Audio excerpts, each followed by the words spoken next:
She holds me here with only a glance. She's over me.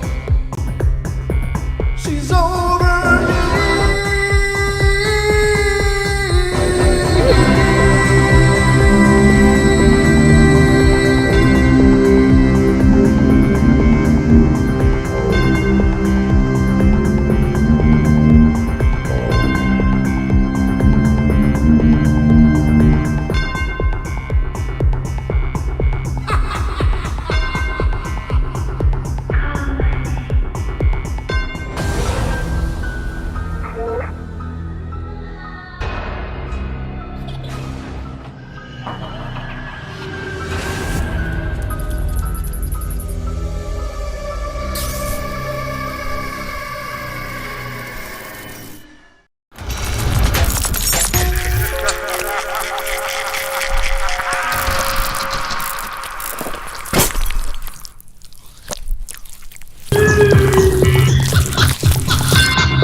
How amazing it is to be home again, ladies and gentlemen. Welcome to the Paranormal Portal, our Friday edition, which means we are not only streaming live to you on YouTube as always, but we are also streaming live on TFRlive.com, iHeartRadio, TuneIn, and TalkStream live channels as well. So we are all over the world right now, and thank you all so much for joining us. And hope you guys are enjoying the ride, on those of you that are here anyway. Hopefully more of you will keep coming in, but we have a lot of fun things on the agenda tonight for you. It's Friday, and here in the upper reaches of the northern tip of Idaho, we've gotten about six inches of snow overnight and into today. And I can't tell you how much fun that is to clear, but it's not that fun to clear, but welcome to winter, at least where I live. But hope you guys are doing great. There's a lot of fantastic things coming tonight, and helping me pilot the craft, the USS Paranormal Portal, is my good child.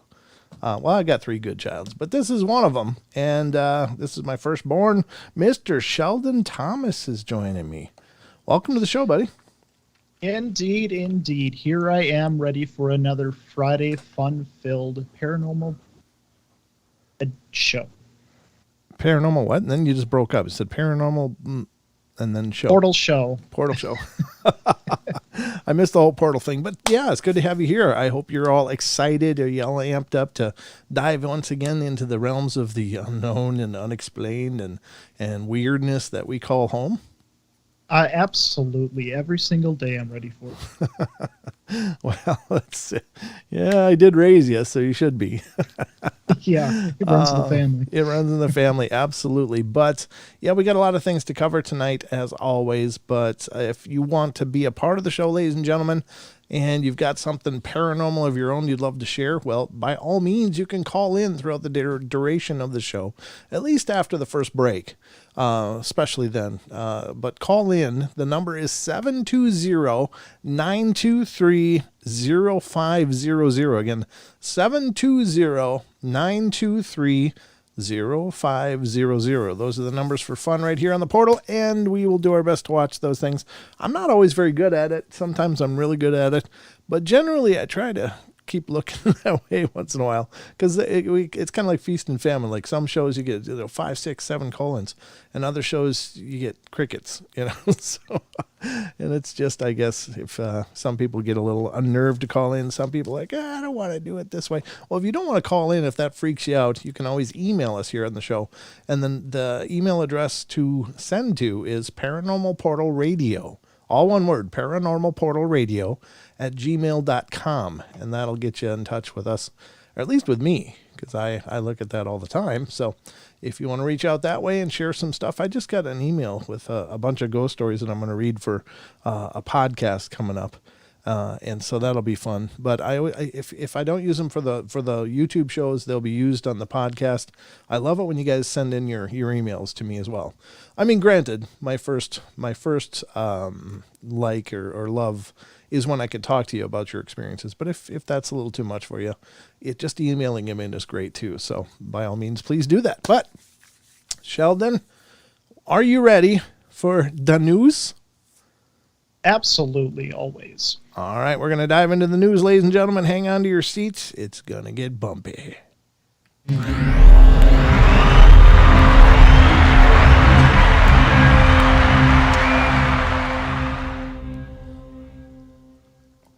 Hey, everybody. Welcome to the Paranormal Portal News Desk. I'm your anchor, Brent Thomas, with my co-anchor, Mr. Sheldon Thomas. It's Hello. a freaking news extravaganza here. So we're going to get into the news. Hopefully, you'll leave here well-informed. At least better informed than when you came in. So, and on the Paranormal Portal News, we try to cover the news of the paranormal, but it's also weird and unusual news too. So, or sometimes it's just technological, and I think it's cool. Whatever I think is cool ends up on the news. I hope you agree that it's cool. It's the bread news. It's the bread news. It's what I thought was important. Ooh, mayo's on sale. Never mind. Yeah, there you go. Yeah, let's just start going through the flyers.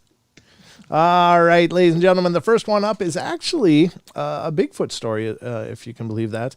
We don't see these often in the news, but this one is one. And it's coming from unexplained-mysteries.com brings us investigator claims to have evidence of Cannock Chase Bigfoot. And this is as of November 19th, 2021. So hot off the presses, as it were, folks. And it says, stories of a Bigfoot-like creature in and around Cannock Chase area have endured for centuries. Situated in rural Staffordshire, England, Cannock Chase has gained, I was going to say gathered, then I was going to say garnered, and then I just read the word and it's gained. So that's what just happened, folks. I didn't just have a stroke. It was just me. I don't know. This is how I read. Anyway, back to the story. Something of a reputation for being home to all manner of weird and wonderful things, with visitors reporting everything from UFOs and paranormal phenomena to sightings of strange creatures wandering through the trees. Among them, tales of a Bigfoot-like beast that date back as far as the 19th century. One local investigator, Lee Brickley, has made it his mission to get to the bottom of the mystery, and now he believes he has found conclusive evidence of a large bipedal creature in the area. Loads of people now message me regularly asking for updates, he told the Daily Star. I got an anonymous email from a man saying he'd been flying a remote control plane over Gentleshaw Common at Cannock Chase, who said he'd seen something unusual. With his description of the location, I went out there straight away and found the footprints. I was astounded. I'd never seen a footprint that large in my life. It was clearly not made using a mold or cast. I realized the Cannock Chase Bigfoot was more than just a myth. During his investigations, Brickley has also found what he described as claw marks on a tree near to a dead deer, and that he says had been killed by some sort of carnivorous animal. He's never seen what he thinks was the creature itself, or he has even seen, rather, sorry. Let me actually read the words in the article and we'll be way better. He has even seen what he thinks was the creature itself on at least one occasion. It definitely moved more like an animal than a man, and it was easily 7 feet tall, he said. I tried to run after it, but it was just too quick and disappeared into dense section of trees. As things stand, however, no definitive proof of such a creature has ever been found. Wow. Well, there you go. Now, I will say, the stories of Bigfoot-like creatures in the UK is not at all unusual, and I think that surprises a lot of people because, of course, there's not these huge swaths of untamed wilderness in the UK anymore. I mean, I imagine there was at one time, but it's the land for the most part seems like it's pretty well tamed. But there are still sections, there are still areas, and if anything, those of you out there that are interested in Bigfoot, as you learn and as you look into witness reports, they aren't just they aren't just isolated to a certain type of area. The Bigfoot seem to have no, and granted, it's I think over there it's the hairy man. It could be a woodwose, grogach, and many other different names. The gray man. There's many other names of creatures like Bigfoot-like creatures over there. But what many of us have realized as you look into the phenomena is that they're not just confined to little areas. They're incredibly adept, and they are incredibly adaptable. And so they can be wherever they choose to be and seem to be just fine. So it doesn't surprise me at all that they would still be there if they were there. And it doesn't surprise me at all that they would be surviving. So, yeah, it's really crazy. One thing that caught my curiosity was in the article, it says that there were claw marks on a tree. Yeah. Do Bigfoot usually leave claw marks? Not that I'm aware of, but again, I don't pretend to know the actual habits of these creatures around the world. I just know that in the U.S. that's not usually something that's attributed to Bigfoot sightings over here. Of course, we have bears though, so anytime there's scratches on a tree, I assume most people just attribute that to a bear, either a black bear or a brown bear or whatever. But perhaps in places that don't have bear, maybe some of those over here are Bigfoot, and we just never attribute it to it. Now, Bigfoot don't have claws. If it's truly the same creature, it's not like they have claws. They have nails, like a primate or like us. And so I'm sure they're much more robust and versatile and durable than ours. But at the end of the day, they're not claws. They're not going to just shred trees. But they do tree breaks. So. Yeah. Perhaps a different region would have different behaviors too. Right? I suppose, yeah. I suppose that you're right, yeah. So it's possible that maybe this variation might have more claw-like fingers. Yeah, I don't know. Or it might use that methodology to, communicate to other ones like, hey, this is my turf. This is my scratch marks. Because the bear do it, and I think it's a sign of size and power. So another bear comes up, and it sees, 11 feet up on a tree, there's these scratch marks that are in smell coming of bear. So they know, well, it's at least that big. I can't reach that. I got to get out of here, and so it's like a signpost for bears. And so maybe it can be a signpost for other beings as well. I don't know. Just a thought. That's a good point. Yeah. Yeah. So anyway, that's the first article on our list tonight, ladies and gentlemen. Let's get to more of them. And the next one up is also coming from unexplained-mysteries.com. And this one is not your average news story. I haven't seen too many of these. These stories come up from time to time in the paranormal and in the supernatural and the weird. But I don't know how you feel about this, ladies and gentlemen, but unexplained-mysteries.com tells us that a time traveler warns of impending alien invasion. Yep, you heard it here, folks. As of November 19th, 2021, a man claiming to be from the future has already amassed over 1 billion views on video sharing site TikTok.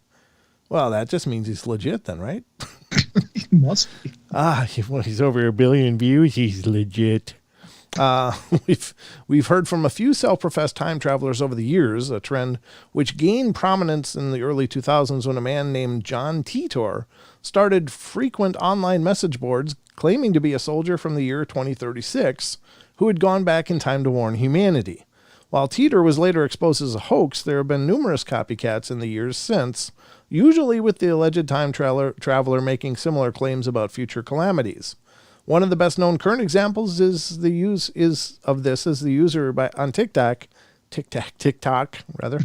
I thought they were the little mints.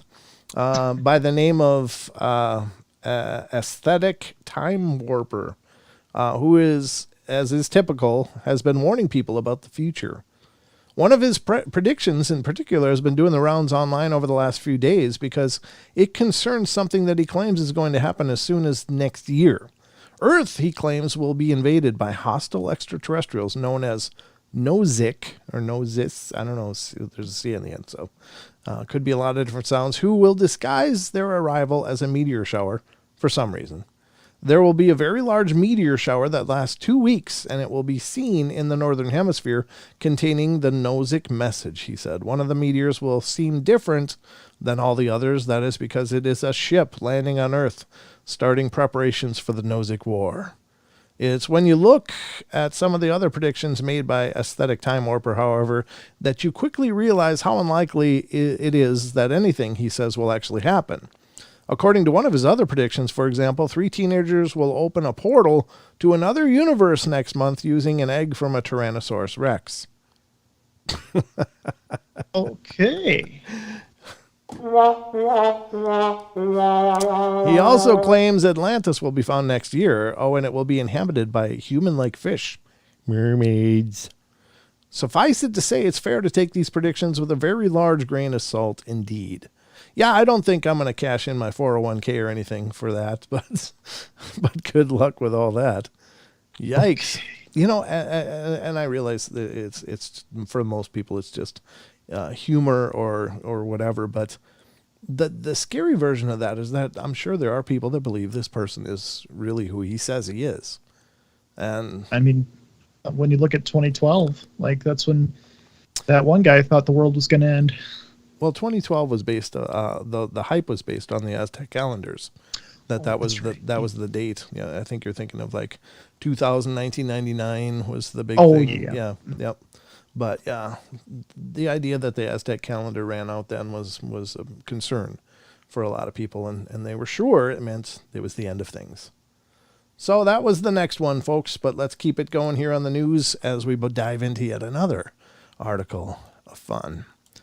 And this one has to do with ghosts. I actually found a ghost one. Actually, nice. It has to do with ghosts. It looks like, for those of you out there that are still trying to figure out what you want to do with your life, what's the profession that suits you, well, we might be able to help you out here with this next article. From unexplained-mysteries.com, haunted house testers are paid to spend the night. In China, real estate agencies have a novel way of proving to potential buyers that their homes or properties aren't haunted. While for some paranormal enthusiasts, the idea of living in a haunted house might sound quite appealing, for most people, buying an alleged haunted property is an absolute non-starter. This is particularly problematic in China, where some real estate agencies have gone to extraordinary lengths to prove to buyers that the houses they are selling are 100% ghost-free. Their most effective weapon, haunted house testers, a group of individuals who are literally paid to spend 24 hours in a specific abode to show that nothing paranormal is going on there. They will typically be called in if a particular house has a haunted reputation or if some tragedy has occurred there, such as the unnatural death of a former occupant. One such tester, Zhang, claims that he is paid 1 yuan, or however you say that, around 16 cents, for every minute he spends in the house, which comes to around $230 for a whole 24-hour period. During this time there, he will often call his employers over video phone to let them know that everything's okay. The new owners don't dare visit their property, so they pay someone else to do it, to see if it's safe, he told the South China Post. This job is not suitable for full-time work, but it can be flexible as an extra income. People who do this job have to travel all over the country, not knowing where their next destination will be. Some of my friends say it's an easy job, just sleep one night and get paid. They ask me to find clients, but most are scared. Many give up after the first try. So I guess they do run into haunted houses every once in a while, huh? I guess. But there you go, folks. If you're wondering what to do. I want that job. You want to go see if places are haunted? Yeah, that'd be awesome. Yeah, it's my boy. Yeah, it's definitely you're definitely a branch on the family tree, aren't you? I guess so. No, that's cool. I don't know. I guess different cultures, of course, view this stuff quite a bit differently, and I think haunted places are frowned on in most cultures. But anyway, this is one that hit the regular news, and I thought we'd look at this a little bit tonight. This because it's kind of a scary one, actually. Apparently, this happened in a lab just like very recently, last couple of days. But unexplained-mysteries.com reports vials marked smallpox found in a U.S. laboratory. The vials were discovered quite by accident by a laboratory worker who had been cleaning out a freezer. Smallpox, which is caused by the variola virus, is simultaneously one of the worst diseases in the history of mankind and one of the modern medicine's greatest success stories, given that a concerted vaccination effort ultimately succeeded in wiping it out completely. There are, however, still a limited number of vials containing samples of the disease being kept securely at laboratories for research purposes. What did they research? What do they need to know? What does it do? Oh, yeah, it did the same thing. A point of contention among many who would prefer to have seen every single trace of smallpox destroyed, making it impossible for it to ever infect anyone again. Authorities have always maintained that there is no risk because the samples are being kept securely. However, this assertion has now been cast into doubt following the recent discovery of several vials marked smallpox by a laboratory worker who had been cleaning out a freezer. The find, which is made in Pennsylvania, is now being formally investigated. CDC, its administration partners, and law enforcement are investigating the matter, and the vial's contents appear intact, said CDC spokesperson Belcy Gonzalez. The laboratory worker who discovered the vials is wearing gloves and face mask. There is no indication that anyone had been exposed to the small number of frozen vials. Whether or not the vials actually do contain smallpox currently remains unclear, but if they do, they will need to be a serious investigation into how this could have happened and whether or not there are other vials of this deadly disease out there just waiting to be found by unsuspecting lab workers. It's like finding the cooler that says, infectious waste, and it's actually just some guy's lunchbox, but he's sick of people eating his sandwich. I hate it when they eat my food. I think this is the real thing, that they actually had vials of smallpox. That's absolutely terrifying. Eesh. No kidding. Creepy one enough for up. you? Yeah, one slip and it's whole game over. Now I got a different one here. For you, Sheldon. This one should be kind of cool because sometimes science fiction is the basis for science fact. In a future time when things are sorted out.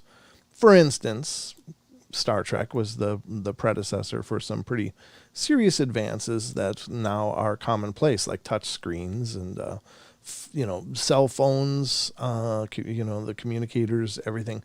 The only thing we haven't quite figured out is teleporting things. But anyway, I believe that science fiction is actually, inspires scientists to figure things out.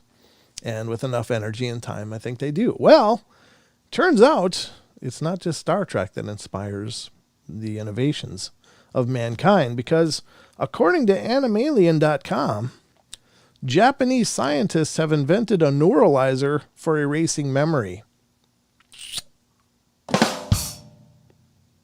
Right? Oh. Long pause. A team of scientists from Kyoto University succeeded in what previously seemed possible only in films. For the first time, researchers were able to erase memories from the brain of a living being. The result of an experiment were published in Science. Scientists at Kyoto University have invented a neural optic system that can manipulate memories. It was successfully tested on laboratory mice. Who's talking to them to figure out Yeah, true. Wait a minute, did they figure out their language or something too? I know there was cheese there. I know. Scientist Akihiro Goto noted, in Men in Black, agents erase memories with a flash of light. We did something similar. Scientists have used light to deactivate proteins required for LTP, a special type of neural activity that helps to boost memory. The main of these proteins is coffulin. It affects synapses in the cerebral cortex and is very important for the formation of long-term memories. Experts injected into the brain of mice an adeno-associated virus, or AAV, commonly used to deliver genes. It was linked to a modified protein made from coffulin and a fluorescent marker, which, when exposed to light, it released active oxygen, which deactivated nearby compounds. Boy, that sounds absolutely terrifying.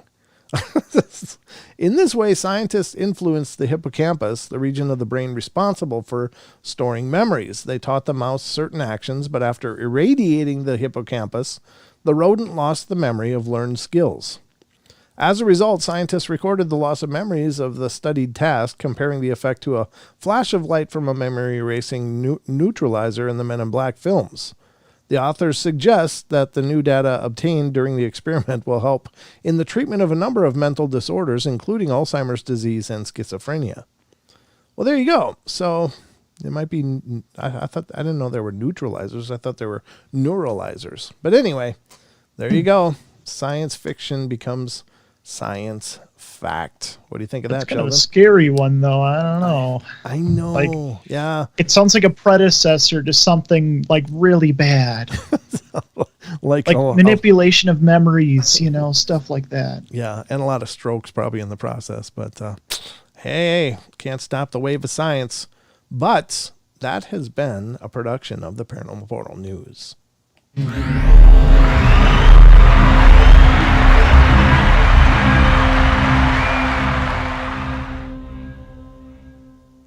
It's the paranormal and so much more, ladies and gentlemen. The Paranormal Portal is just the place for entertainment and knowledge and ideas and a whole lot of paranormal. But what can I say? We're not a one-trick pony here, is what I'm trying to say. You come for one show, you get about 5 other ones in the process. True. Right, Sheldon? Right? It's very true. Yeah, we got a lot of different things cooking here. Yeah, simmering. Just a bunch of pots simmering on the stove of the portal. But, yeah. Ladies and gentlemen, we're about to go to the first break of the night, which brings us to the first half hour. Remember, after we come back, if you want to call in, please feel free.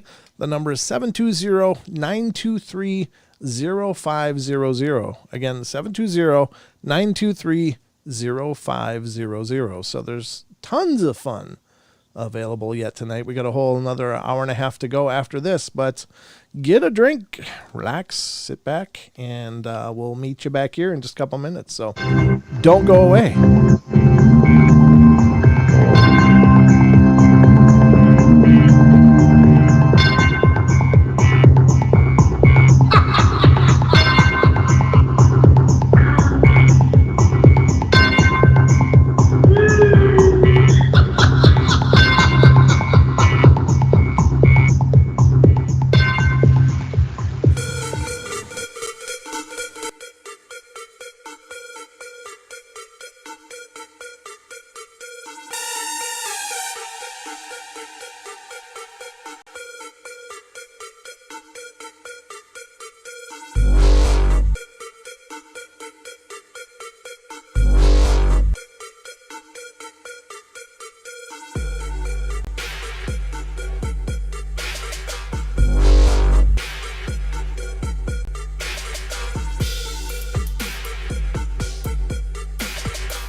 All right, ladies and gentlemen, we are back once again for the next half hour of our presentation. You got the hiccups?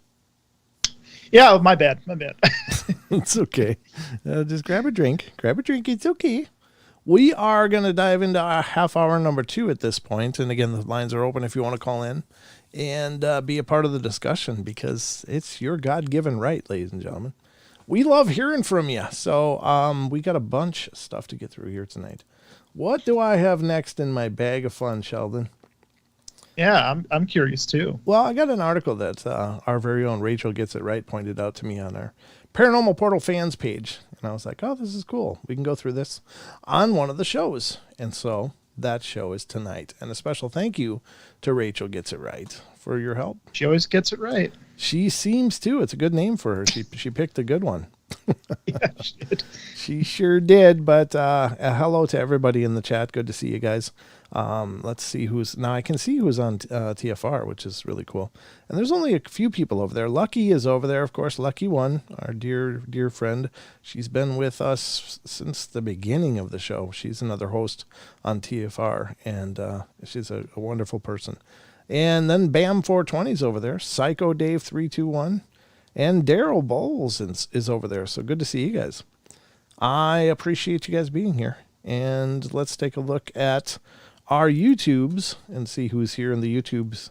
If you want to shout out, please make sure to chat, because it only gives me the participants that are actively chatting. So it looks like there's only a handful actively chatting right now. It's Digger Dog, Elaine Clifford, Ken Squatch, Lady J Homestead, Maggie. Oh, Lucifer just popped up. Lucifer Morningstar, good to see you, brother.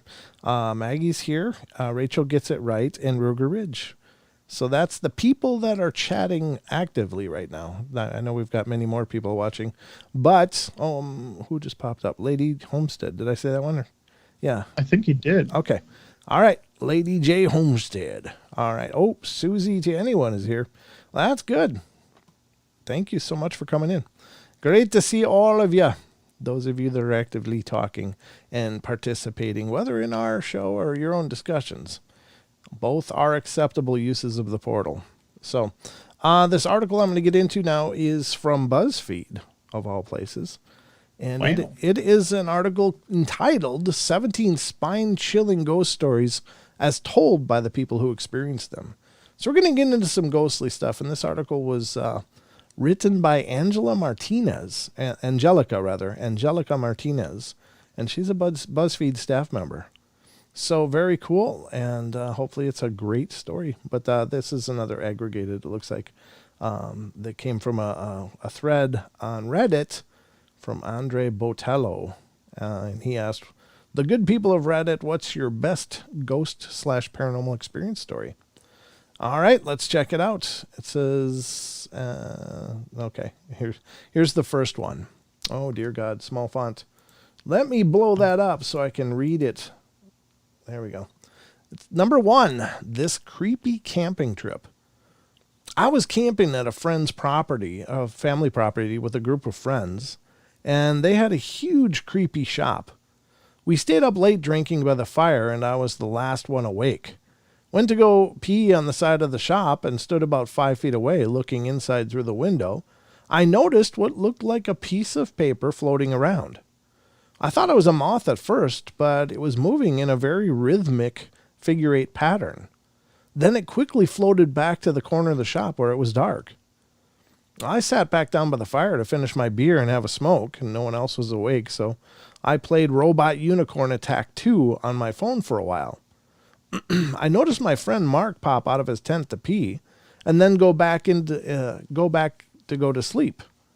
The next morning we were having breakfast, and Mark said, I saw you guys sitting by the fire super late. How late did you stay up? I told him it was probably 2 or 3 a.m., and when he asked who was up with me, I told him I was alone, and he said, well, I got up to go pee, and I saw you on the phone and 2 people over your shoulder watching you play. He said one person looked bigger, so he thought that it was one of our friends who was a bigger dude. He said the other person was taller and skinny, but none of us are noticeably tall or skinny. So how's that, huh, Sheldon? Very curious. Right? That is very curious. Looking right over the shoulder, watching them play. And you got to imagine. So here's the thing. If you're a ghost and you're looking at one area, like if you're a ghost that's stuck someplace, and then these campers come. I mean, I'd be doing the same thing. I'd be looking over their shoulders like, what are they doing? What's going on?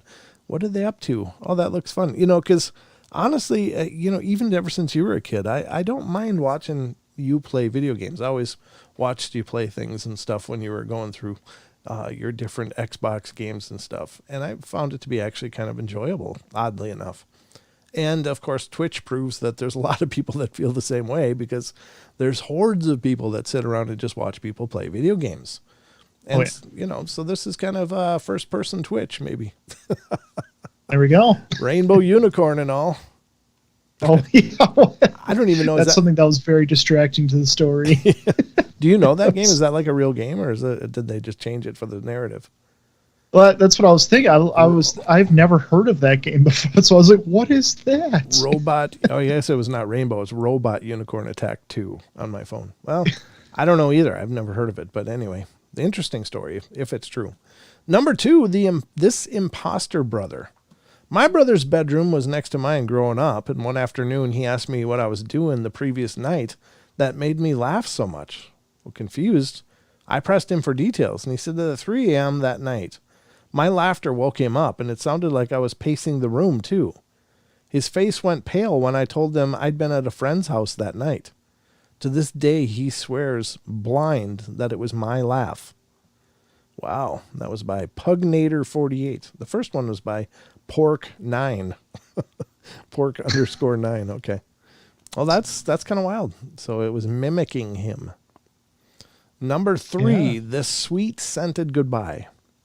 My grandmother suffered a major stroke in 2012, resulting in hospice in her home. One night I was sitting at home in my office catching up on some work when all of a sudden the room filled with the scent of perfume. I'm not talking about a faint smell. I'm saying it was very distinctive and strong throughout the entire room. Well, I stopped everything I was doing and said out loud, "Something is wrong. That's Graham." I had not spoken to my family that day, but I felt an urgent need to send a text message to my uncle who was staying with her. It was at 11:20 p.m. and I got a response right away saying, "Might want to come and say goodbye. Not okay." I quickly rushed over without saying anything. I walked straight into my grandmother and kissed her on the forehead, saying I love her. She was still warm, but no longer breathing. I told my uncle that I was there because Grandma had brought me there. I asked when she passed, and he replied saying 5 minutes before I sent my text. This puts the perfume in my office at nearly the exact same moment. Wow. Oh. That was by Grimlock, GR1ML0CK. Wow.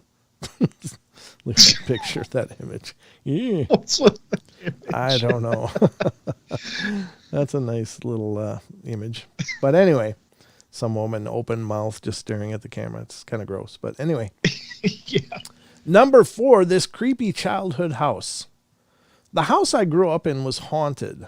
Late at night, I would hear someone pacing circles in the living room, but I was the only one awake, and we didn't have pets. I never said anything because I didn't want my family to think that I was nuts. Eventually, I moved out and went to college. After I graduated, I was in a rough spot financially, and my parents had bought a new house and offered to let me stay in our old one for a while they considered renters. When I said no, my mom asked why, and I finally gave in and told her what I'd heard. My mom froze and turned to look at me, and turns out she also heard it for years and didn't say anything for the same reason. Huh. So just hearing somebody pacing around all the time, huh? I'm not human foie gras. Foie gras, I think is how you say that. Interesting. Interesting, the old pacing people. Number 5, this vanishing miner. And that's M-I-N-E-R, not it's something digging in the ground, not the age. When I was 14, my friend and I rode mountain bikes way out in the woods. We must have been 2 miles away from any houses, and decided to turn back and go home for the day. Walking up the hill we'd just ridden down, we saw this old guy with miner clothes from the 1800s carrying a bucket. He was walking up the hill with his back towards us, but only for a few seconds before he disappeared. We were both silent until I said I thought I saw something. Well, he did too, and perfectly described the guy. We got out of there quickly. This was in northern Arizona, where they're used to mine gold. About a mile away, there was an old miner's cabin. Ah, that's weird, huh? That'll do it. And again, is that intelligent or residual? Well, it could be either. It didn't really react with them. They saw it, but that doesn't necessarily mean it's intelligent. So, interesting. But that was by Vict, V-I-C-K-T, wrote that one, Redditor. Number 6, This Tale is of Lost Time. This Tale of Lost Time. When I was 7 or 8, I was at my grandmother's house for Christmas and played hide and seek with some of my cousins. Most of us were staying the night, but for some reason no one ever stayed in the 4th bedroom. It was around 8 p.m. and my turn to count, so I went to the 4th room to do so. I sat on the bed, closed my eyes, and counted to 20. When I opened my eyes, it was light out. I'd closed my eyes that night, counted to 20, and somehow 12 hours had passed. Of course, the immediate thought was that maybe I just fell asleep. I'll refute that with 3 points. First, why didn't my cousins come and get me when I failed to seek them out? Second, it was cold in that house. We would sleep multiple people to a bed under several blankets, at least one of which was usually electric. I can't imagine sleeping through the night in that kind of cold without some kind of covering. And third, there's no way my parents wouldn't have bothered to come find me before they went to sleep. And when they did find me, they wouldn't have left me there, especially without a blanket. I can't tell you what happened. Maybe I had some sort of memory lapse that just happened to begin and end at the same location. Maybe the simulation lagged. Maybe I really did sleep 12 hours or skip 12 hours. All I can say for sure is that something happened that night, and I've never been able to explain it. That was by Clandestine Birch. That is weird. That's really, really weird, right? I don't know how did I wish I knew what his parents said or what his friends said, like when he asked about it. Right, or did he ask about it? That's what's weird. Because this is when he's 7 or 8. Now, as a parent, I can tell you I'd never leave my 7 or 8 sleeping in a cold room, fully clothed. You pick them up, you get them into their bed, and, so on and so forth. But I don't know. That's strange. Very strange. So many questions. So many questions. I just don't know what to do. Yeah, it's weird. Yeah. It's got a picture of SpongeBob quivering. I'm ready. All right. There you go. Number 7, The Scary Blue Lady. This one's real short. It says, when my middle child was about 3, we lived in an old house with a lot of poorly done self-renovations. It had an under-house storage/workshop area accessible from one of the bedrooms. This workshop has a hatched door to the dirt under the house. Wow. My daughter always used to complain about the blue lady that lived under the house. We moved, and I never heard about it again. The blue lady. Living under the house. Right. Eesh. That's kind of wild. I was thinking of the Munster's house, like Grandpa Munster had that hatch he had to pull up and go down into his laboratory. And it was like kind of like that. It's like, wow. That was by Lord Stryker 117. Interesting. Speaking of Grandpa, this is Grandpa's Ghost, his number next, which is 8. That's not really a number next, but it's next. When I was like 3 or 4, my mom said I used to talk to something or someone in the corner of my room. I would sit down and hold a conversation for hours. Mom would ask me who I was talking to, and then one day I said, Grandpa. I then mentioned something very specific about him, and I think it was his mustache and something about a joke he used to tell. There's no way for me to know any of this because he died 3 years earlier, and I hadn't been told about him yet, nor seen his picture. Wow. That was by Martin H1. There again, another story of children holding these huge conversations with spirits. I think that's awesome. I wish we didn't forget that part. I wish we could hold on to that and take it with us through our lives. It'd be great to sit down and talk with our ancestors and say, what do I do? How do you handle this? You'll need a little advice here. Number 9, This Grandma's Secret Diary. When my mom retired, she got very into family history. At some point, she obtained the diary of my dad's mother, Nan. Nan was an intensely private person and never wanted anyone to know her business. One night my dad was away, so my mom sat down to read the diary. It started raining, nothing unusual, since they lived on the coast. She got up and closed a few windows before going back to the diary.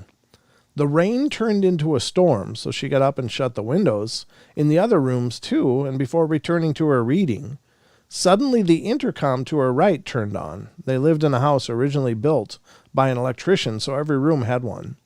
Every intercom in the house was on, and when she went to turn the others off, she noticed all the pictures on the walls were askew, all at similar angles, not random. Meanwhile, the storm worsened. As she stood there taking it all in, an intense gust of wind rattled the windows from one end of the house to the other, as if a speeding train went past on the balcony outside. She walked calmly upstairs, shut the diary, put it in a cupboard, and said, "Sorry, Nan," to the empty room. The storm died down. She fixed all the pictures, and that's that. Here's the kicker.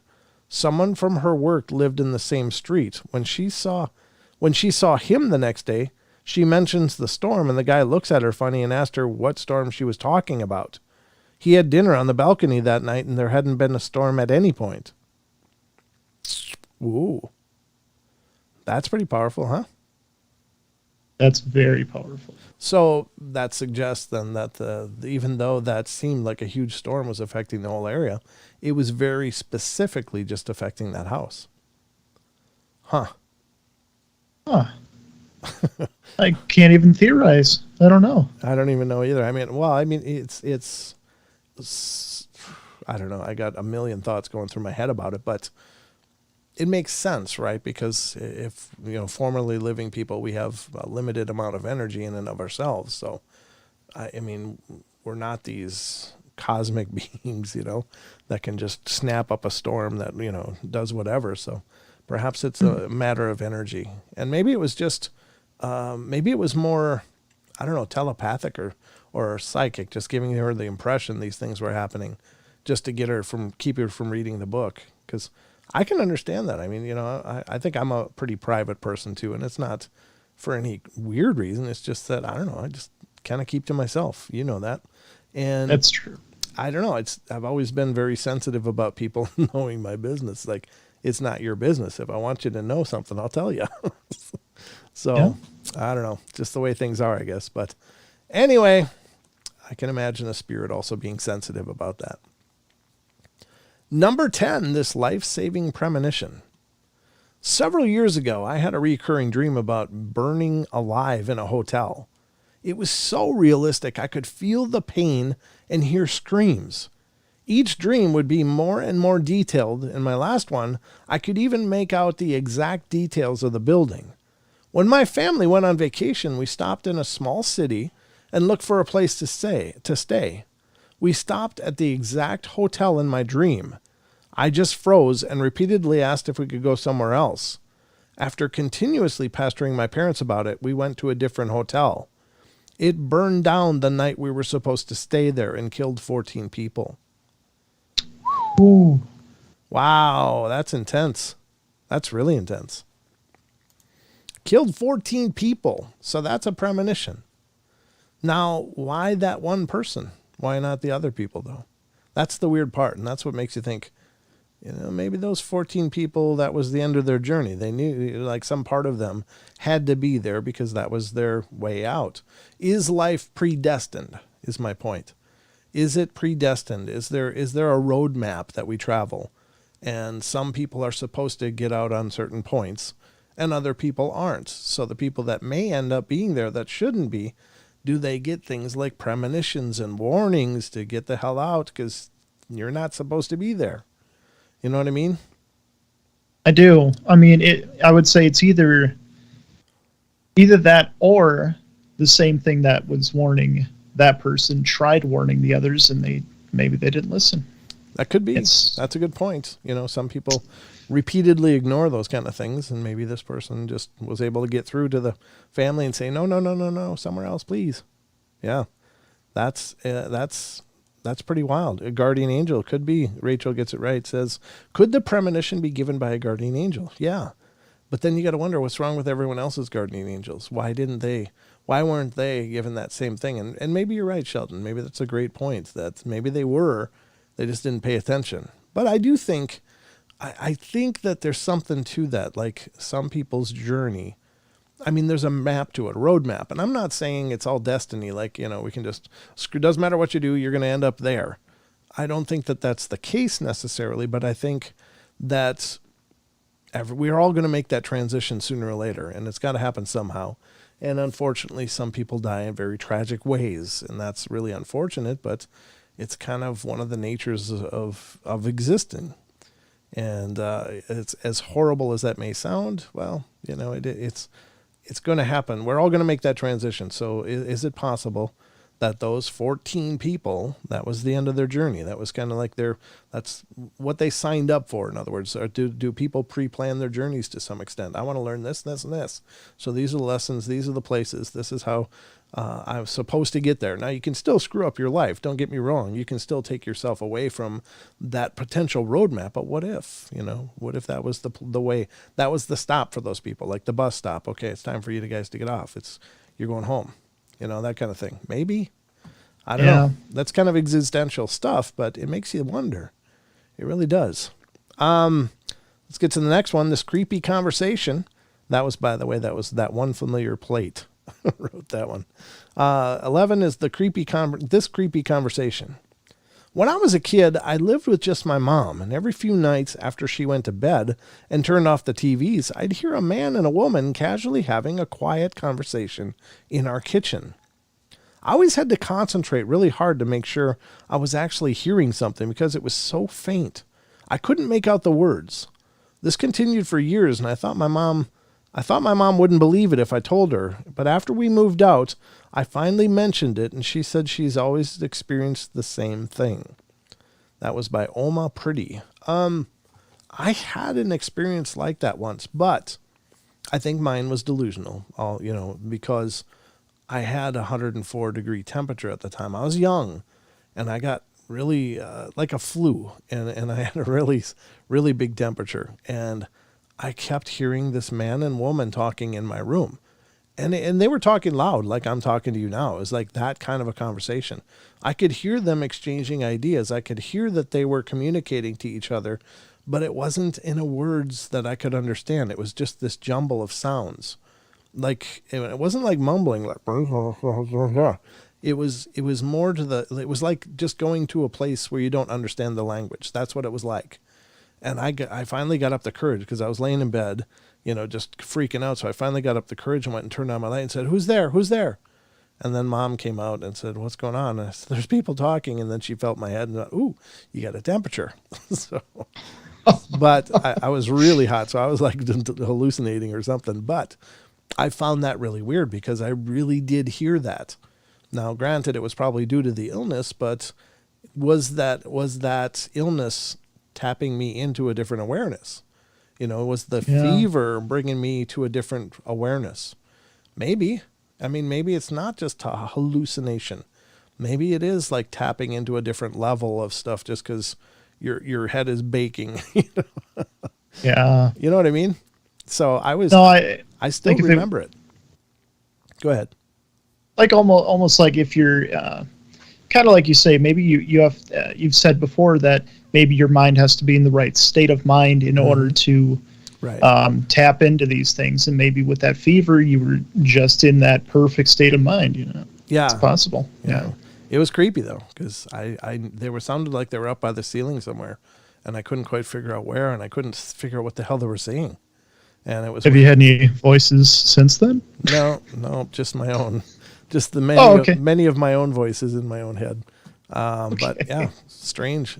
But it is a weird experience. It's weird to hear some voices that aren't there. It was really creepy because Mom didn't hear them.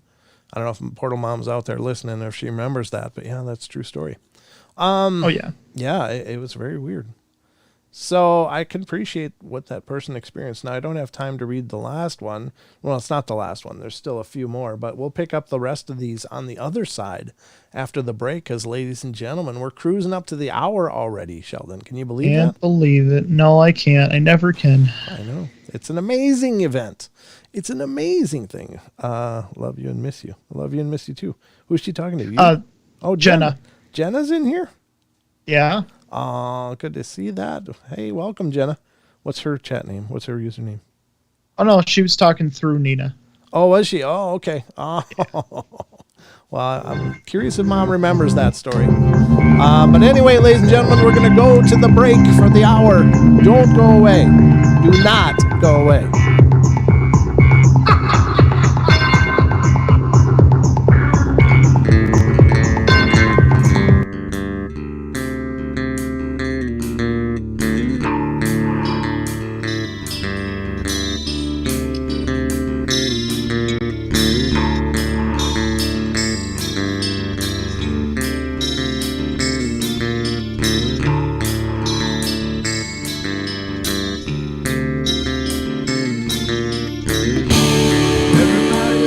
Play their games. Everybody loves to place their bets.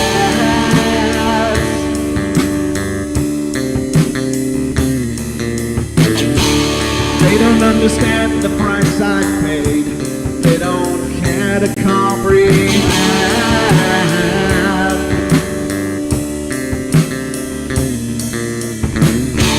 Trace their lines upon my body, flipping scars across my heart.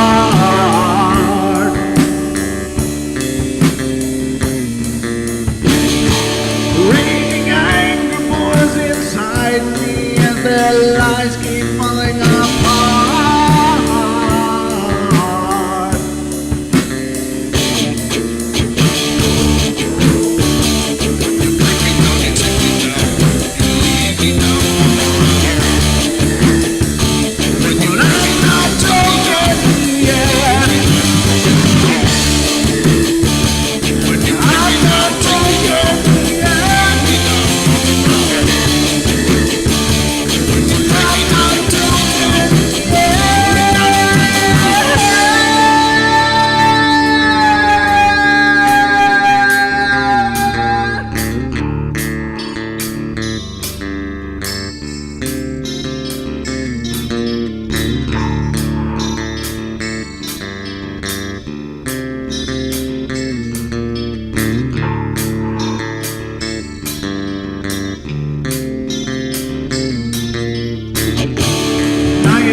With my silence, I am not a stupid boy.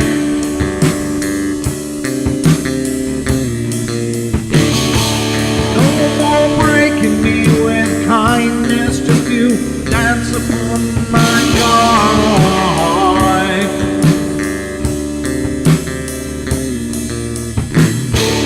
Leading me with empty promise, you're just another fucking gas.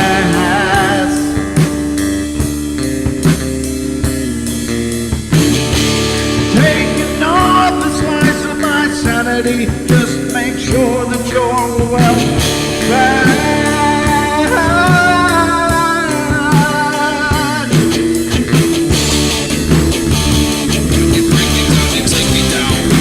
I'm not wrong yet. I'm not broken yet. I'm not broken yet. I'm not broken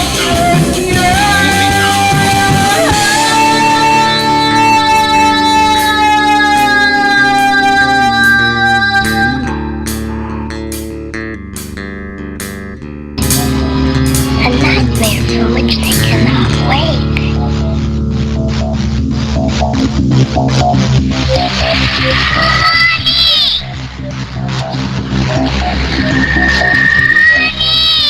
I can't see you, Mommy.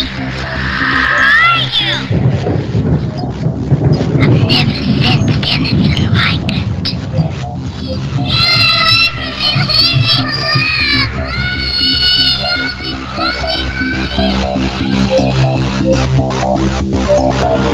Carol Ann is not like those she's with. They're attracted to the one thing about her that is different from themselves. Her life force is very strong. It gives off its own illumination. It is a light that implies life and memory of love and home and earthly pleasures. Something they desperately desire, but can't have anymore. Right now, she's the closest thing to that. Poltergeists are usually associated with an individual. Hauntings seem to be connected with an area. A house, usually. Poltergeist disturbances are of fairly short duration, perhaps a couple of months. Hauntings can go on for years.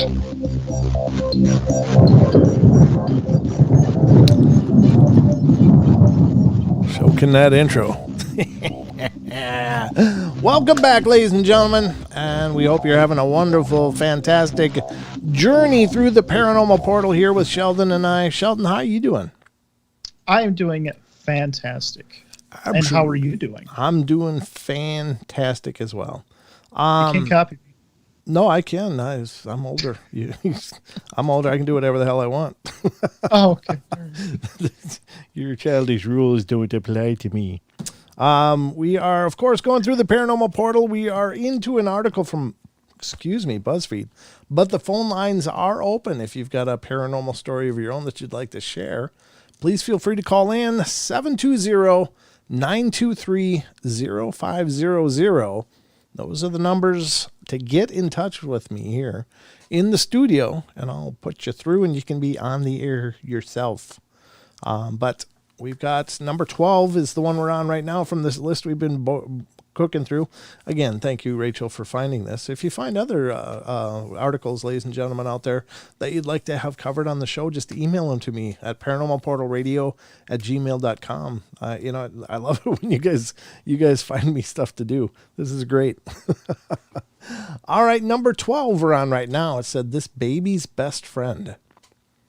All right, it says, back in 2001, my wife and I were watching the first ever episode of The Amazing Race while my son played on the floor. I thought that my mom, who passed away a year prior, would have loved this.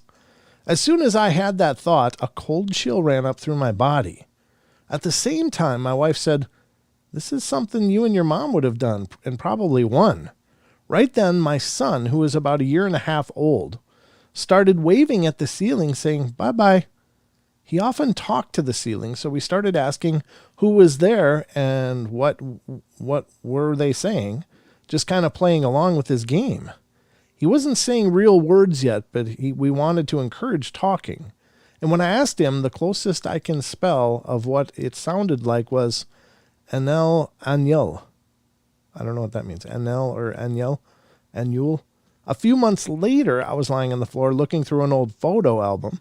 My son came walking over saying hi and laughing. I said hi back, but he wasn't talking to me. He started chatting with the picture in the album and was waving and talking to it. It was my mom's graduation picture from nursing school. He had first met my mom when he was 6 months old, and only a couple of times between then and when she passed. I asked if he knew who that was, and he put his finger right in the middle of the picture and said, Anul. Anul. He knew what angels were. Is that what he was saying? I don't know. That was by Dances with Elk. Oh, very cool story. Again, I think they can do that. These kids can see and experience things that we just can't or don't remember how. But I love those stories because I love the idea. You know, so many times it's like, oh, I wish so-and-so could have been here for this, or I wish so-and-so could see this or could have seen my children or, you know, whatever. And I think they do. I think these people that love us, even though they've passed out of physical form, I think they're still very much a part of our lives and still always around us. I really do. And I know it sounds maybe like wishful thinking, but honest to God, I do. Oh, good. Rachel says, I think I have some more saved. All right, so let's continue Nice. on. You can feel free to send them to me, Rachel. That'd be brilliant. This haunted hotel, that's one of those other things, you know. There's certain locations that just seem to create situations where paranormal is just obviously going to be a part of it. In hospitals, sometimes bars, clubs, that kind of thing. And hotels is another one that always comes up. Of course, prisons too, but hotels is a big one because, you know, there's many times people pass away in hotels or tragic things happen. And I think that those can leave an imprint. And I think possibly it's because if there are earthbound spirits, what do you look at? What do you do? Well, if I was an earthbound spirit, or if I ever become one, the one thing I'm going to do is go to where people are and just watch and just kind of see what they do. It's kind of like going to the mall and sitting there just watching, you know, the different people doing their things. I think that's kind of fun. So, all right, let's see what it says. My brother was working as a night porter at an old hotel from the 18th century in northern English countryside. Wow. Yeah, that's a whole different kind of old hotel. Wow. One night, a woman came down to reception as white as a sheet, saying she couldn't sleep and didn't want to stay there. When my brother inquired as to why, she said she could hear children laughing all night and that a child had entered her room with a candle, stood at the foot of her bed, and wouldn't leave. My brother mentioned it to the manager the following morning and was told it was a regular occurrence. Before it was a hotel over 100 years ago, it was a school. Wow, dude, huh? Wow. That was by NJW_90. That's a pretty cool thing. Again, those sound like intelligent hauntings, but why are kids stuck? I don't know. That still doesn't make sense to me. Or like you have said before, is it really a child spirit? Well, I don't know. If it's running around laughing and giggling and just peering with a candle, I don't know. Maybe not. I don't know. It's Because maybe the intention wasn't playful. That's true. That's true. It did freak the lady out, right? Creating fear. Now, there is a belief that there's plenty of entities that feed on that fear energy. And maybe that's the thing. It just wanted to inspire fear and was able to derive some kind of sustenance from that. The concept, and I don't know that I agree with this, but at least what is widely talked about is that an earthbound spirit is not in the divine light, and it's not in a body connected to the divine light. So they're kind of disconnected, and so they need to subsist by gathering energy from different sources. So I don't know if that's true or not, but that's the ideas. Number 14, this inexplicable bathroom encounter. You ready for this one, Sheldon? It's a bathroom encounter. All right, the best kind. I've had some encounters in my bathroom. I'm pretty sure they were demonic, but anyway. I just started a new job. What? Oh, no, sorry, go ahead. I just started a new job in a really old building. I had to stay a bit later than normal and normally would, and by the time I was packing up to leave, my floor was pretty empty. I needed to use the restroom, and as I approached the door, I saw someone else open it and go in. I remember vividly that they were wearing a pink skirt and khakis, because that's what I was wearing too. I was also mildly annoyed because I don't like being in the bathroom when someone else is in there. But after deciding I still needed to pee before the commute home, I went in. The bathroom was completely empty. I don't know how to describe the energy in the room, but it was very tense, completely silent. I remember being able to hear my heartbeat after standing completely frozen for what it felt like 10 minutes. It was probably like 15 seconds. I turned right around and left. I had nightmares about that bathroom for weeks. But that was by Asasamil. I don't know. Asasamil. Okay. Asasamil. Number 15, this unexpected house guest. I was house sitting for my biological mom and stepdad back in June, and I was on a video call with my best friend. I was the only living person in that house, but my best friend kept saying there was a woman standing behind me in the kitchen while I was sitting on the couch with my laptop on my lap. That was by Brittany8671. Now, here's the thing. I do think that cameras do pick up things that our eyes don't. I think in a lot of cases, they're a more complete visual band of light whereas our eyes, I don't think, are quite as complete. So I think that's possible that things we can't see can be picked up on camera. But anyway, number 16 is this ghostly game of Ding Dong Ditch. That's funny. Elijah does that. Well, he did that when he was like 3, and it is obviously he's not going very far, but he'd come up, ring the doorbell, and go and just run around the corner. I'd had to pretend I couldn't find him. Like, what's going on out here? And I'm literally just watching him go around the corner. It was cute. He wanted to play, so. Cute. Yeah, it was. It was adorable. I used to work night shift in group homes, I guess.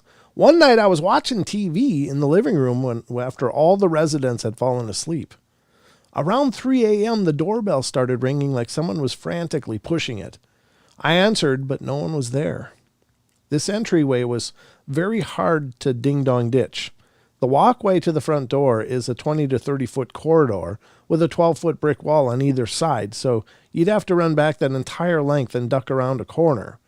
I still figured I was being pranked by one or more mischievous residents, though, so I checked on them, and they were all fast asleep.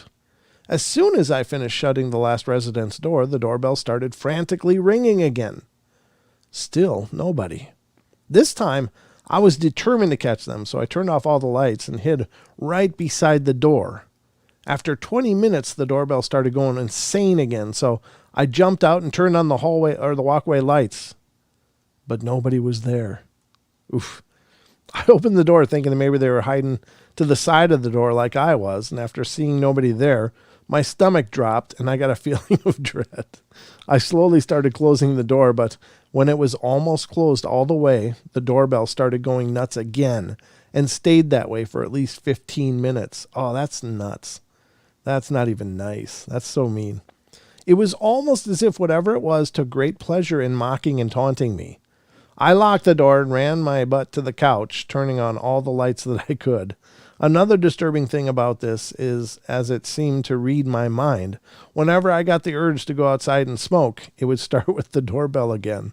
It's like it didn't want me to forget it's still there and that it was a threat. That's a psyop right there. That's like psychological warfare. That was by Bob Catfisher. Okay. Pretty good one. I think it is too. How many more we got? Yeah, this is the last one. Number 17 is the last one. Then we'll get into some Lon Strickler's Phantoms and Monsters. Number 17, and finally this vacation visitor. Me and my family went on a holiday to Indonesia in 2019, and I shared a room with my sister. The first morning she mentioned that in the night she'd seen someone walk across our room and stare out the window. She'd even heard the floorboards creak as they moved. My sister gets sleep paralysis pretty regularly, so we just shrugged it off. 2 days later, I woke up in the middle of the night to see someone sat at the end of my bed, hands cupping their face as they cried. I thought it was my sister and asked if she was okay. I froze as I realized I could see my sister tucked up in her bed out of the corner of my eye. The figure, which was like a living silhouette, was clearly female, with long hair tied back in a ponytail. I just kind of slowly laid back down, took out my phone, and started watching YouTube videos. I know that sounds stupid, but I figured there wasn't much else I could do. Every now and then I'd look up to see the figure still there, and then went back to watching my videos. This lasted about an hour until I looked up, and the woman was just gone. That was by Neverland 443. Cool, huh? That was a good article. Why wouldn't you try touching it, though, just in case? Yeah, but it's one of those things, you already got to absorb the fact that it's there. It's just literally right there. And what if you touch it and it freaks out? Like, what if it goes really south after that? Like, oh man, that was stupid. Like it's a banshee type of thing. Yeah, you just don't know if it's some kind of twisted, demon or something, for God's sakes. You just don't know what it is. It just looks like a person. But maybe it's not. Maybe it's something horribly different. And then you reach out and touch it, and it's like, meh, one of those things. Like, oh, no. Like Ghostbusters, the first movie. They've got the library, and they're down there. And, right. Get it. That was your plan. Get it. Oh, that was hilarious. But anyway, I think you just leave those kind of things, leave well enough alone. Yes. I think I probably would advocate the same thing. So that was our first major article of the night, ladies and gentlemen. It took a little while to get through, but I think it was good. It says that's like the trauma I was talking about yesterday, where you go into denial. Ghost Magnet says, yeah, I think so. I agree.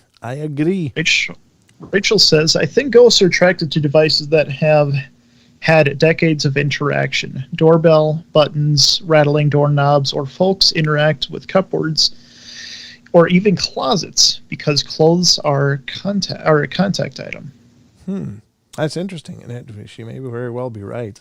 Certainly there's lots of stories of interaction with all of those things, but it's I don't know if it's a rule kind of thing or not, but I think it's possible. Maybe there's an energy on those things that's not existent in lesser used things. And you're right. Maybe since it's been interacted with a lot, it attracts their presence more. I don't know. That's a great point. Could very well be right. But could be, yeah. There's another one from Ranker I wanted to go through, but I wanted to get through a few stories from Lon Strickler because I want to do some creature stuff, and I know we can squeeze in at least one, maybe two of these before the last break, and then we'll get into a few more on the other side. But the first one is coming from Phantoms and Monsters. Again, special thanks to Lon Strickler, who's given us his blessing to use this material on our shows. So he and Brent Swanser are amazing guys and regularly contribute to our social media sites as well. So thank you for that as well. And definitely check out Arcane Radio, which is Lon Strickler's podcast, and you can find it on the podcast players out there. And he's a great guy. Nice guy. But this is from November 19th, 2021, which is today. And he's put out this article, Possible Skunk Ape Encounter Along the Alfea River in Florida. Let me pull it up so it's on screen, and we'll check it out. And definitely check out phantomsandmonsters.com, folks. There's some great articles there, and they do a lot of research into the Mothman type stuff as well. They've got a real active research going on with that now, and there's some psychic components to that where some of the people are claiming to be in contact with these Mothman type beings, the unseen ones they call them. And it's really interesting, so definitely check it out. It's a pretty deep rabbit hole, but it's pretty good time. So definitely worth looking into. It says a group of friends are camping along the Alfea River in Hillsborough County, Florida, and that night they experienced loud footfalls and crashing in the brush. Was it a skunk ape? It says in the fall of 2011, I was primitive camping with a couple of friends of mine in the Alfea River here in Hillsborough County, Florida. We ate dinner and called it a night around 2300. At about 0300, I woke up to the sound of heavy footsteps coming down the trail towards our tent. That's got to be a horrible feeling. It's like, it's coming. At first, I thought it was my buddy John trying to scare me, so I waited patiently for the scare to come. About 5 minutes passed, and the footfalls just continued to meander around our campsite. At this point, I figured he or the other guy we had with us just needed to use the latrine and could not get back to sleep, as this was not uncommon behavior on previous trips. Well, about 15 minutes pass, and the steps continue, unabated. At this point, they have moved back up the trail and up a small ridge above our camp, and this is where things got weird for me. I heard the steps crashing through the underbrush, then a knocking sound started filling the air. It sounded like someone was smacking a baseball bat against a tree trunk, and it was accompanied by the most eerie moaning I have ever heard. The moaning sounded very human-like. I had had enough at this point. I figured someone knew we were camped there and decided to mess with us. Several groups of kayakers had come down the river earlier that day, and some were rowdy. I grabbed my sidearm and mag light, exiting my tent, and sought out the source of the commotion. As soon as I got out of the tent and sounded the alarm to my fellow campers, the commotion began to swiftly move off deeper into the woods. We performed a short-range search of our area and found nothing. When daylight came, I looked for any sign of tracks or evidence that someone was in our camp and found none aside from our own. My fellow campers heard the same sounds I did, but thought that it was me, as I thought it was them. Another strange happening we all noticed was the lack of animal signs around our camp. We did not so much as see a squirrel. We intended to hunt rabbit, and all 3 days of our trip until the hike back. Though across the river, we saw boar and other small game. What are your thoughts on this? Was it a skunk ape? Keep in mind that we did not find anything to indicate intruders, human or otherwise. That's really interesting. But it's behavior that you hear all of the time. And skunk ape is, for those of you that may not know, I don't know, most of you I'm sure do, but skunk ape is just a regional name for some form of Bigfoot that lives in the Florida, especially the Miaka swamp region and stuff, or the Miaka forest region, and in the Everglades. But by all intents and purposes, it seems to be pretty much the same thing as is reported everywhere else. And as such, the behaviors in this story are really common. And I think these things, I guess what I think is that these, whatever they are, hominids, primates, whatever they are, they're very intelligent. And I think they do this stuff very intentionally. It's not like they're just lumbering through and, hey, let me check this out. I think they know exactly what they're doing, and they're trying to see. First of all, I think they want to see the reactions of the people that are there. But I also think that it's almost a psychological thing where they're trying to push people out of their areas. They progressively harass people. And a lot of times the first nights will be like this.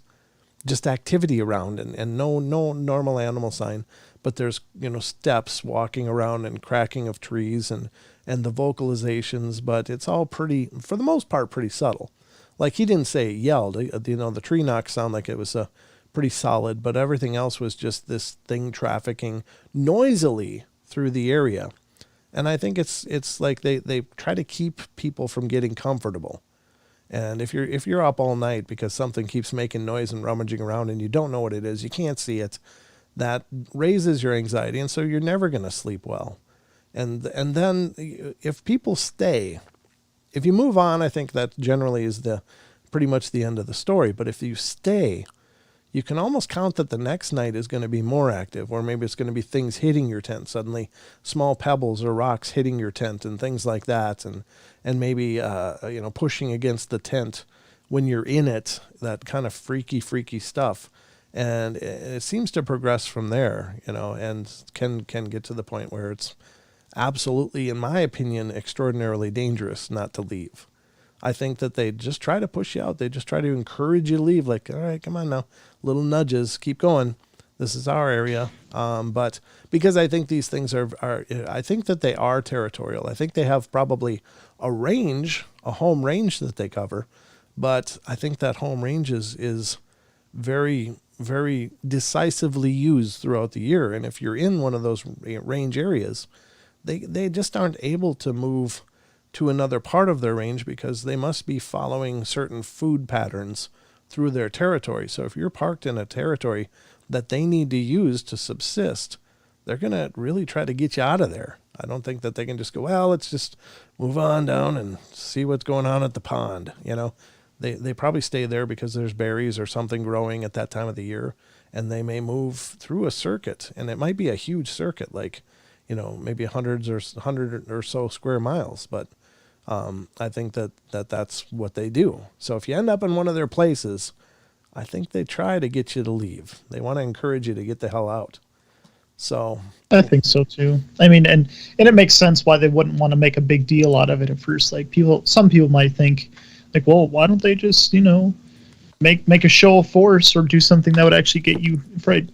Because I think at that point they're attracting more attention to their area. But if it's just passive stuff that it's more of the unknown, right? In their mind, the people don't know what's keeping them up, what's acting scary around the campsite. But if they see it, and multiple people see it, it draws a lot of attention. Right, and I think these things are brazen enough, and they know very well what our capabilities are. So like I don't think they work in a real stressed in a stressed out way. They're just pushing at the people, because I know that I have no doubt that they are aware that they can get through the forest a lot faster than we can. They can navigate the brush and disappear at will, because they are so suited for their environment perfectly, whereas we are not. And I think they could spend probably 5 minutes watching us and knowing we're not really good in the forests, So Yeah. I don't think that they, that they're not overly careful about it. They just try to make it real obvious and get you to go.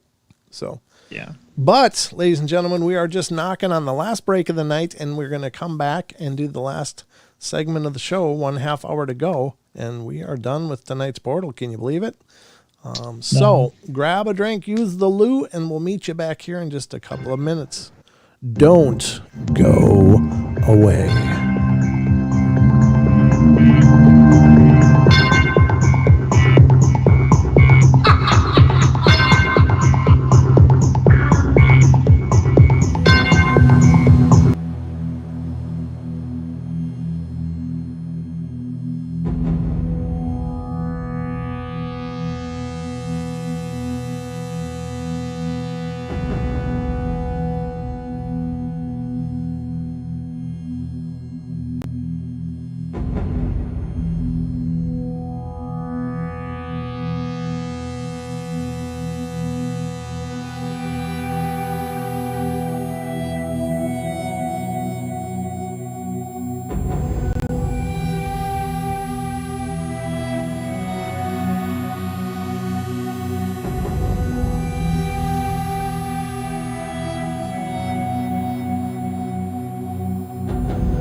I guess I should unmute now, shouldn't I? What? Yeah, me too. What was this? What are you doing with your fingers? What was that? It's just a thing. It's a thing. Okay. Yeah, it can make my pinky go limp. Okay, Jesus. All right, well, I got distracted. enjoy yourself. Just let me know when you're ready to do the show. I'm ready. Okay, well, you and your finger can just get ready to get engaged here because we are going to go into another one here. What the hell did I just do? I know what I did. Nope, I didn't do that on purpose. There we go. All right, I got to close that one because we're going to go to a couple more reports from phantomsandmonsters.com. And ladies and gentlemen, welcome back. Also, before I get into this, let me just say, stick around because Paisley Wild will be coming up next on the Spaces Between. And you can find that by sticking around on TFR, iHeart, TuneIn, and TalkStream Live. Or you can watch her live stream on youtube.com/the Spaces Between. So that will be a possibility for you. Had a really interesting question about there's a school of thought that perhaps Bigfoot are the descendants of Abel, of the Genesis story. And, I have heard of that. And someone asked if have I heard of that? And I had heard of it. I think that kind of stuff is really quite a big suggestive stretch, but I have to tell you, after talking with Sergio Halabi on our last podcast, and you can see that episode if you go on Pandora, Spotify, iHeart, iTunes, any of the podcast players, you can check out our latest episode, and it's called The Religion of the Anunnaki.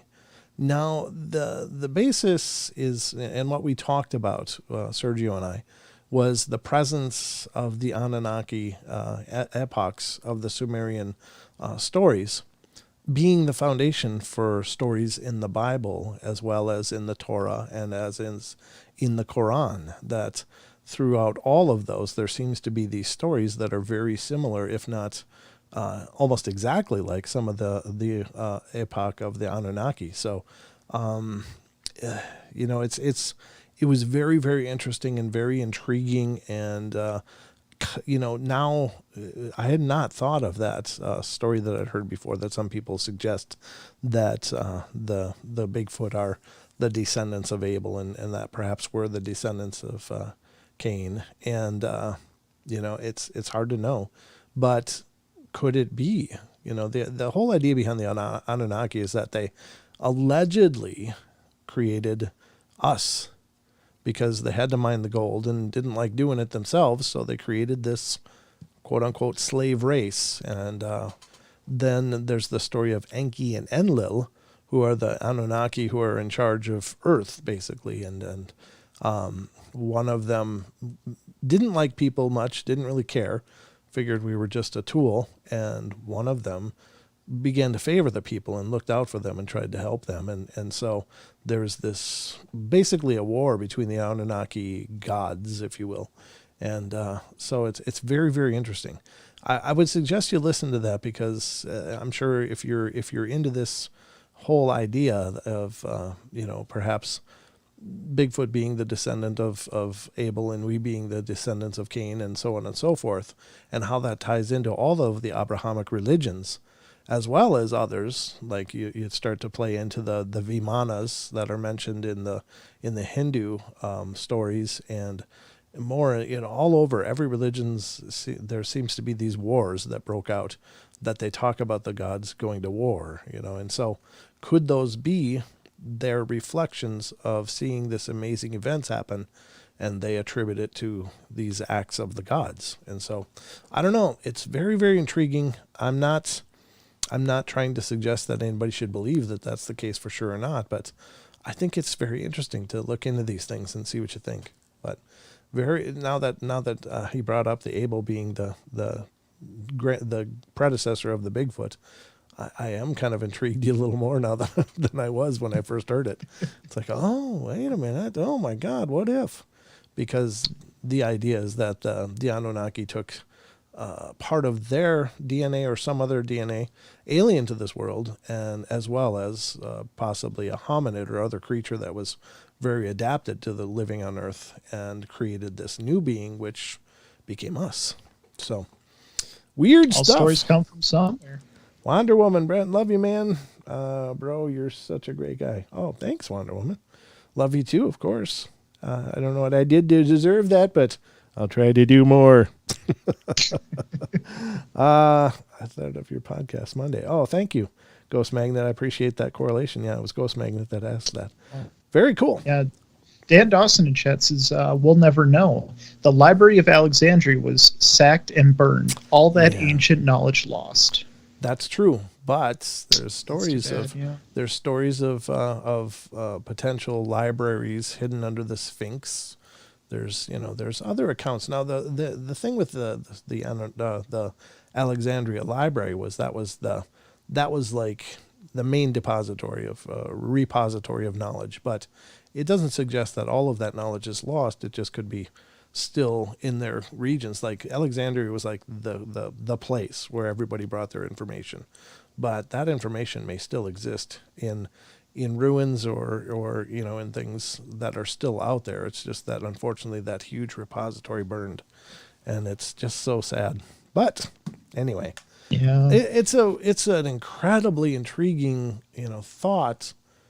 When you look at all these possible histories, I do firmly believe that the history that we're taught is not the history.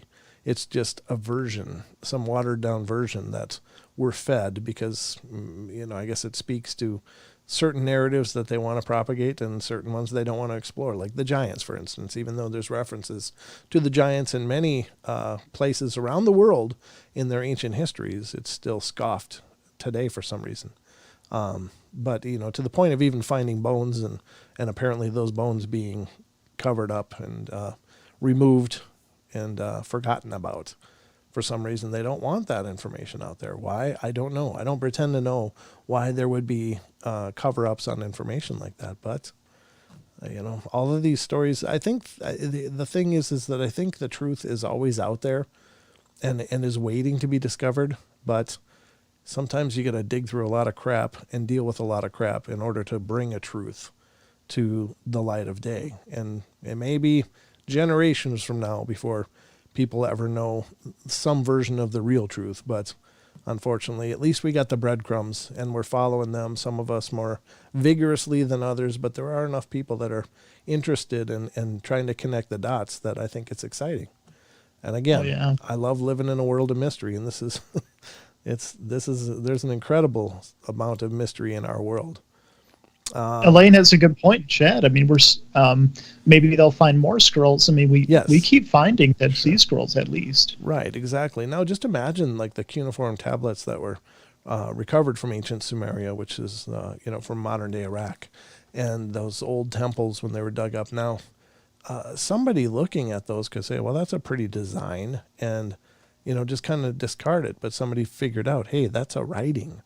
That is somebody recording something and decided to decipher it. And I can't remember the guy's name that finally cracked it, but at any point, it could have been easily dismissed as just some weird decoration because it looks like just a bunch of lines in different positions and stuff. And, so I really applaud that some people looked deeper than the surface and decided that, hey, maybe that is a writing, maybe it's a language, and maybe we could figure out what it means.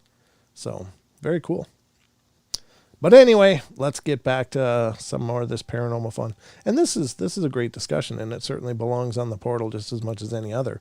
I don't mind following these discussion points. The problem is that in a lot of this stuff, I'm just not educated enough on the topics to be able to insert too much ideas or thoughts.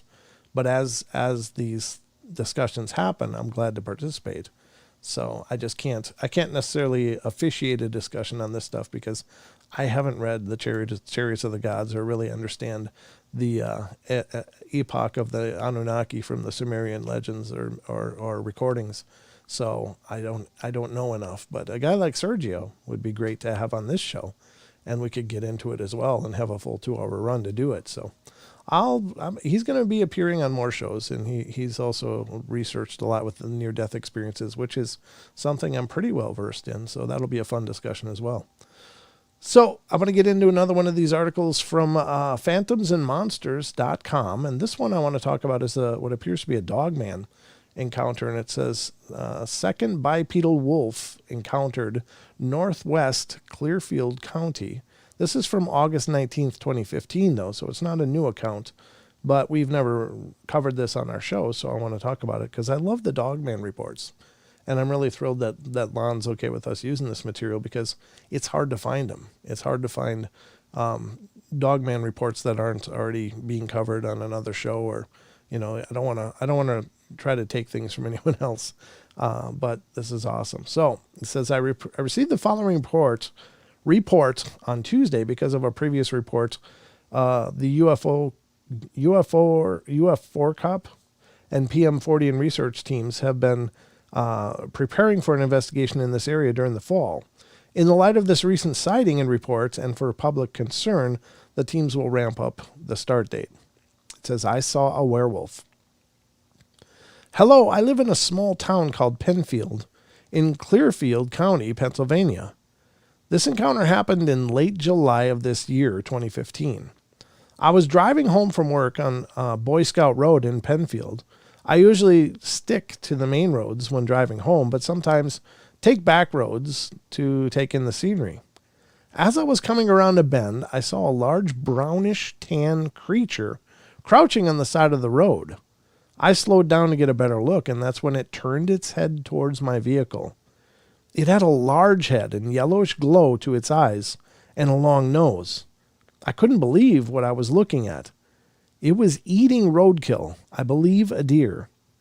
At this point, I slammed my foot onto the gas pedal and didn't let off the gas until I reached my home, and then I jumped out of my car, ran into my house, and locked my doors.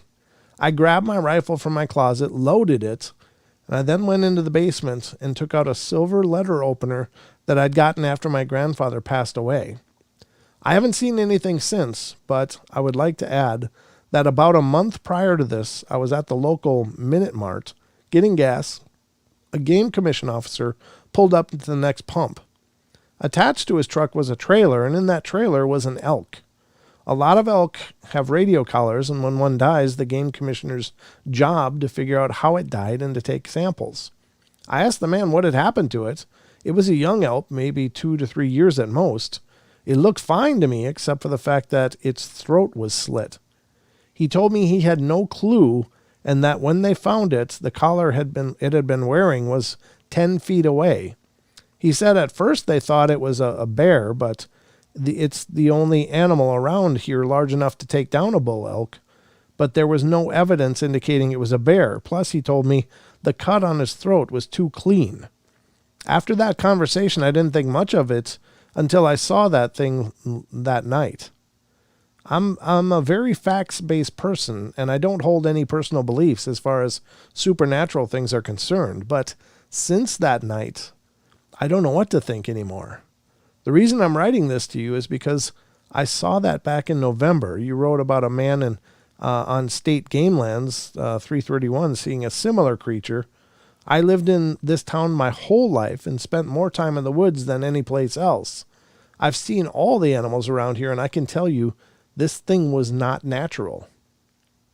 He said, I contacted the witness right away, but he couldn't add any further information, though the entity was determined to be bipedal since it was crouched on 2 legs. I did get the impression that he was very shook up by the sighting and seriously contemplated whether to report it. He said that the one sighting took place on Boy Scout Road, though I believe this road is actually named Mountain Run Road, and it runs by Camp Mountain Run, which is a Boy Scout campground. I hope I can get further details soon. Update, the location of the sighting was indeed Mountain Run Road at Finley Hollow, according to the witness. Here's an image of the location. So for those of you on YouTube, you can see that, but for those of you that's not, it's just a country road running by a forest. Paved, though. It's paved. But it says the previous sighting mentioned by the witness is detailed below. It says on Friday, November 7th, I received information from Butch Witkowski of the UFO Research Center of Pennsylvania in reference to a cryptid sighting report that he had just obtained. The witness wishes to remain anonymous. Presently stated that he was in the north edge of the state game lands, 331, Clearfield County, Pennsylvania, just south of Penfield, between 10 to 11 a.m. on 11/7/2014. He was walking his two, what is that? Weimaraner dogs? Weimaraner dogs. Okay. Sorry. It's just a new word. I've never seen that before. When an unknown bipedal creature stepped out of the brush. It's 8 to 10 feet tall, weight unknown, large stride, short hair, dark colored, most likely brown, but very dark. Thought that it may be a Bigfoot, but had a prominent snout like a canine. The witness said it took all his strength to hold on to the dogs. The creature never reacted to the dogs barking, stared straight ahead, and continued to walk away into the forest.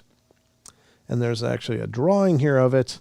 I'll clip this and put it in the TFR chat in case somebody wants to see this, but it's just a pencil drawing somebody did of the creature, apparently. But those of you on YouTube are seeing it now. It says, one of the UFO cop researchers added the following information after the report was forwarded out to the team. Did some research on the Dogman. I was unaware that they do walk upright, but did find something that doesn't match our description. They are usually German Shepherd-like in color, meaning they're 2 or 3 tones in fur color, but most descriptions that are that they are 7 feet tall and very aggressive. So that leaves out Dogman in my mind. Here is an interesting thought. Ottawa and Chippewa natives believe that there are skinwalkers stuck between 2 worlds. That would make more sense, being it wasn't aggressive, maybe a shapeshifter, if you believe in such things. I know the natives do. Chiclacamoose Native Village, now Clearfield, where Lenny Lenape, I know that Lenape didn't have a skinwalker, but some tribes had, and it's called a Wetiko, similar to the Wendigo. Seneca Indians, whom also would have been in that area, believed in the Wendigo as well. Legend has it, if a Wendigo was spotted by someone, it is a death omen. Most accounts of the Wendigo has it at 15 feet tall. Jeez. The Lenape also talk of an evil spirit called the Mishin Halikun, meaning living solid face, had skin of a bear, a large face, and was the guardian of all animals in the forest. The witness and others returned to the location the next day, Saturday, November 8th. They found the exact area where the dogs had dug into the ground attempting to chase the creature. The group had a very uneasy feeling and quickly left. It says, there's another note regarding some of the native lore, but very interesting. So it doesn't sound like maybe it's the normal kind of Dogman, but it's hard to say. I will say that's the second time I've heard that, where they said that the animal or whatever they got, it was a clean cut, like something very sharp. Yeah. I know in Linda Godfrey's interview, she said that too, was that it was like a razor cut. Yeah. Yeah, and also on there that they with her and Lee Hempel, they had tied it down with like climbing ropes, so they were really heavy duty. And those were very precisely cut, like with a very sharp edge as well. So, and ladies and gentlemen, if you haven't ever watched that episode, you can find clips of it on the Paranormal Portal Pieces channel. It's right here on YouTube, Paranormal Portal Pieces. And we've got several shows up now. We just did Ron Moorhead, a couple clips from him this week, but we've done Linda Godfrey. We did 3 clips of her first appearance on the show. We did Vic Cundiff. Who else did we do? Oh, Dean Harrison. So we've got a lot of the cryptid stuff covered over there now, but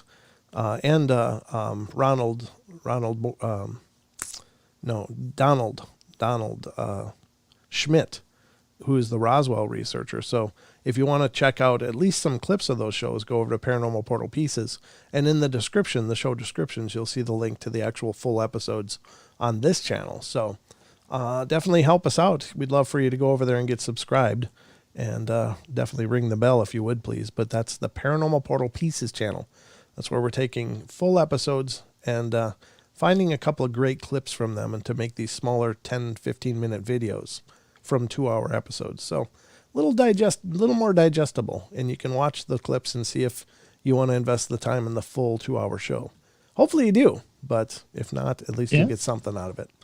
There's great information in all of them. So that was a good report. Very good report. Yeah, that was great, actually. Yeah. Very detailed. Now this one is another one. This one's, I think we can get through this. This is the third bipedal canine sighting, Central Pennsylvania update. And on this one, let's see, you got 5 minutes. Yeah, I can make this. It says, I'm sending this to you in light of hearing about some other recent Pennsylvania sightings, so I wanted to share my experience. And look at that. There's one big block of text, so I'll do my best to... This first encounter happened to me in about 4 weeks ago. When was this written, by the way? Oh, it says September 1st, 2015. This first encounter happened to me about 4 weeks ago. I am a 42-year-old woman of sober mind, and I'm not prone to embellishing. I have a 5-pound Chihuahua and an 80-pound pit bull that I walk around town every evening. This encounter happened at around 8:30 p.m. just after dusk. The street lights were on. There's a town park in Portage that lies on the edge of some woods, and I would guess that the park is around 25 acres or so. I walked the dogs through the park, and then I decided I wanted to go around the block. On the back side of the park, there's a main road that runs alongside of the front of the park and the dirt road that runs along the back side of the park. The roads meet at a street light, and I was on the main road and got to within about 25 yards of the street light, and there was a huge figure about 7 feet tall, I estimate. It was standing just back from the light, and I could see just the legs. They were hair-covered and bent backwards like a dog. I could not make out a face or other details as it was standing back. Keep in mind, I had my 2 dogs with me, and the pit bull is extremely protective. The first thought that I had was, oh shoot, that's a big damn dog. And then it dawned on me what I was seeing. My next thought was, it's a freaking werewolf.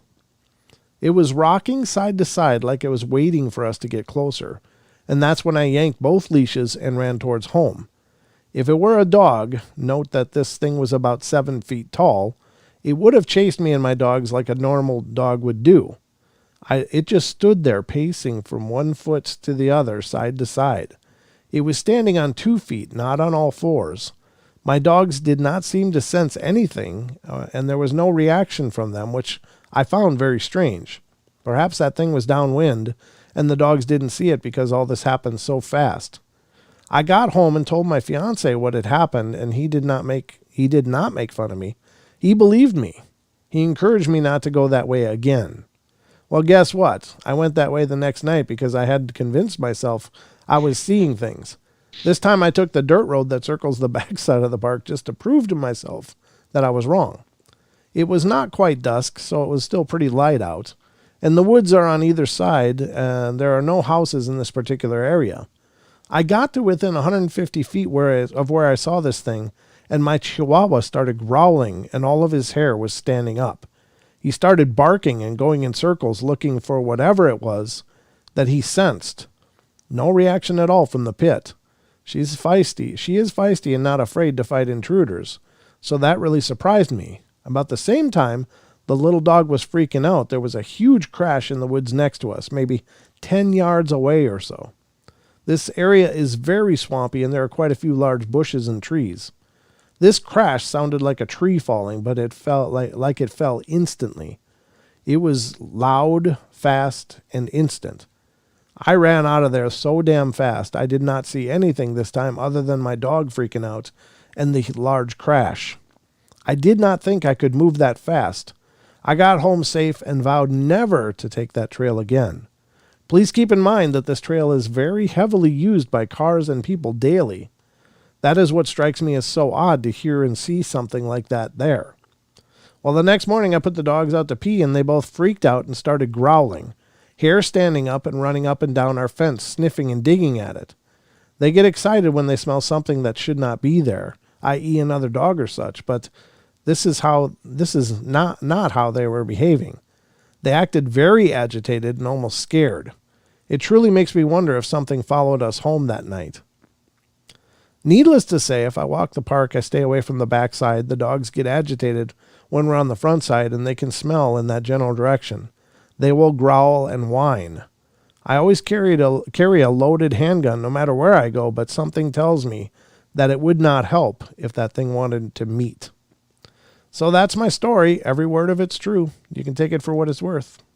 Well, that's all we got time for, folks. We're just all out of time, but thank you all for joining us. I'm sorry it ran right up to the wire, but I wanted to squeeze that in. So we'll be back tomorrow night. Don should be here with me, and we'll go into 2 hours again tomorrow night, ladies and gentlemen. So I hope you'll be joining us. But remember, we love you all. Be good, be kind, be nice. Take care of each other, help each other out.